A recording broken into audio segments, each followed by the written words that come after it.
five different forms of intimacy. So when I say intimacy, most people automatically think physical intimacy. Yes, of course, that is a form of intimacy.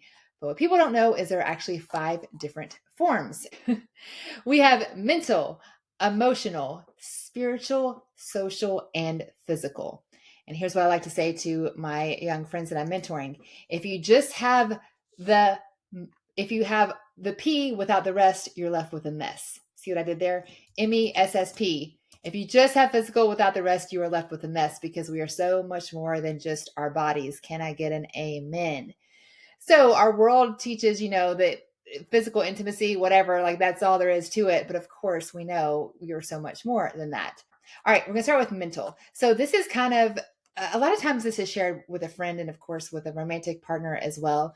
But this is where like, oh my gosh, you just get me, right? So this often happens when like, oh wow, I'm trying to think of an example. You really love this singer as well. You really love to geek out over this type of electronic. I don't know. Like you kind of have this thing that you bond over. Sometimes that's where you're from geographically. Oh wow, you really like to snowboard. I don't know, whatever it is, like something that a shared interest, if you will.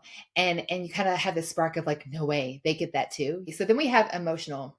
Now this is more of your deeper feelings, like maybe something, I have a deep a longing or something you're fear, something you're scared of. That can sometimes be a shared emotion. Like, oh wow, you really think about this a lot too. That sometimes you're like, oh wow, you get me. All of these are just you get me. You see me.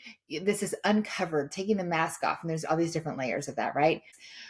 My deep thinkers, my songwriter types, my poetic people, those are you might be more kind of tuned into the emotional side of you, and this emotional intimacy is a bigger deal for you. Now, I will note real quick, these five different forms of intimacy, they all matter, but it's not like they all matter equally, and some matter at different forms of your life than others. So it's not like there's five of them. It's not like they're all weigh 20%, but they also all build on each other.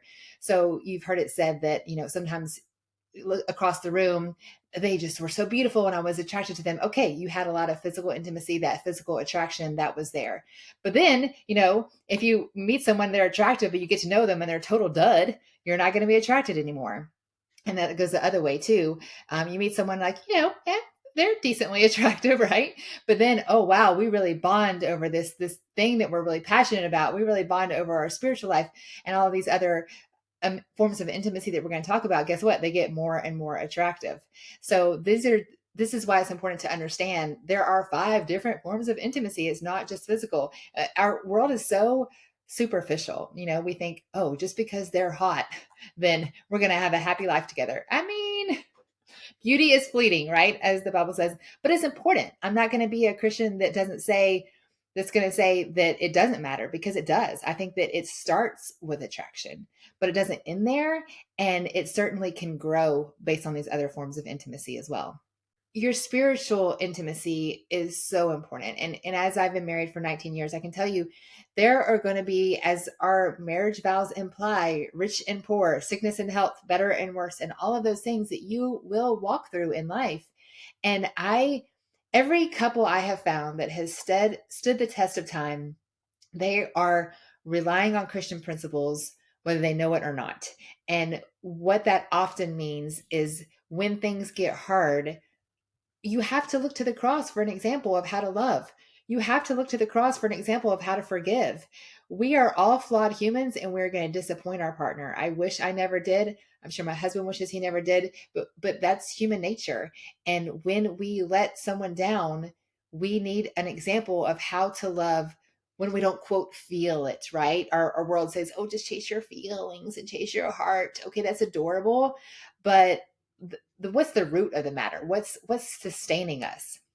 And that is our faith, and that's our shared faith, and that's our creator. And that's an example that he showed us on the cross. And so we definitely go on a lot for that. But yes, being equally yoked, being spiritually mature, spiritually bonded, having that spiritual intimacy is very important. Okay, we are going through a mental, emotional, spiritual, social. So this is just like what you like to do for fun. This is when you like to hang out with friends. This is just bonding over getting out to eat, sharing some appetizers or whatever it may be. Now, this doesn't necessarily mean that you're an extrovert. It doesn't mean, and often I see almost in every couple, there is one that is more introvert and extrovert, vice versa. And that's so normal. It doesn't mean that you have to like going to all the parties and you have to like chatting with everyone. In fact, it's actually, but if you're both super, super chatty and like to stay at all the parties, that could be a problem. I find it better that, if you balance each other out, that is actually really good. But that social intimacy is just that, doing stuff for fun, playing board games, having people over for dinner, what you like to do in your social settings, and having that bond. My husband and I, we love to play board games, and we like to have people over to our house to do that. And I like to do it more. I would have people over every weekend and have all appetizers and all the things. And he's kind of like, we did that last weekend. Let's chill, and it's good because I need also time to do the laundry and do all the things you got to do sometimes on the weekends. That's just not fun.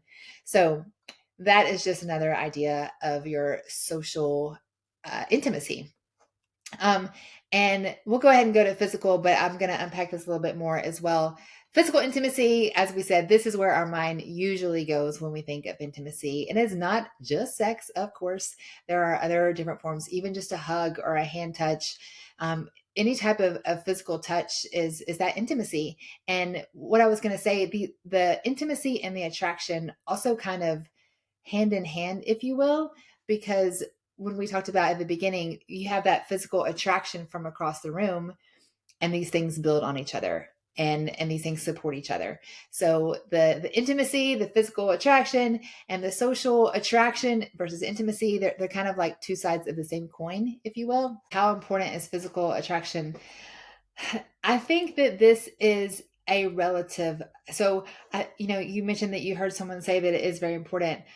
I don't think it is unimportant. I think that it does matter, but I think that this is a little bit in the eye of the beholder, so to speak, because what may be super important for you versus me versus other people in this room, I don't know that there's a, you know, this is the amount, so to speak. What we were talking about earlier in these 5 different forms of intimacy that there are, some way heavier than others depending on who you are. So all that to say, I think physical attraction matters. I don't think it's the end all be all. And as we were talking about earlier, that with these 5 different forms of intimacy, if you bond, mentally, emotionally, spiritually, and socially, and you have all of these things in common, and you're like, wow, I really get this person and they really get me, they are just naturally going to become a little bit cuter too. It just kind of works that way. And vice versa, they can be really, really handsome and, or, pretty or whatever it may be, and not have all of those qualities. And you're like, oh, I don't really like them.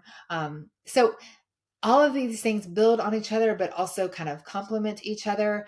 I don't know that I could say it is the most important or the least important.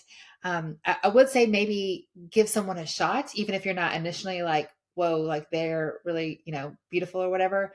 But if you just like really, really can't see it, just like, oh, gag me, I think that might be a deal breaker because, when we're in our 50s, 60s, 70s, I think people get beautiful with age, but time is not always kind to our faces and stuff like that. And so it's not going to get better, so to speak. We're going to age together, and hopefully that's a beautiful thing. And we love each other's wrinkles and lines and laugh lines and all of the things. But that being said, I do think it does have some value. How much value is probably in the eye of the beholder, and also how those other forms of intimacy weigh against the physical. For me, if I have at least some form of physical attraction, spiritual attraction is very important to me. So if my husband and I, when I thought he was kind of cute, really cute, but you know what I mean. I thought there was at least a little bit of cuteness, and I thought that he was spiritually mature, and we could chase after the Lord together. That for me was like the rest is just details. Now, yes, we have other bonds in other ways, but for me, that was my two. Like we have to bond in those ways, and like even like I said, my husband and I have been married 19 years, and it's so crazy because like we grow as human beings. When we first met, he had a different job. We lived in different cities. We, of course, weren't parents at the time. And so we're getting to know each other in different stages of life. And those things vary too, right? Like with that social intimacy has grown because we do a lot more things with friends than we used to do. We do a lot of like rock climbing, hiking, and do a lot of things at the gym together. And that's something that we didn't do when we first started dating. I didn't step foot in a gym when we first started dating. And so these are just kind of ways that you grow over a lifetime as well. So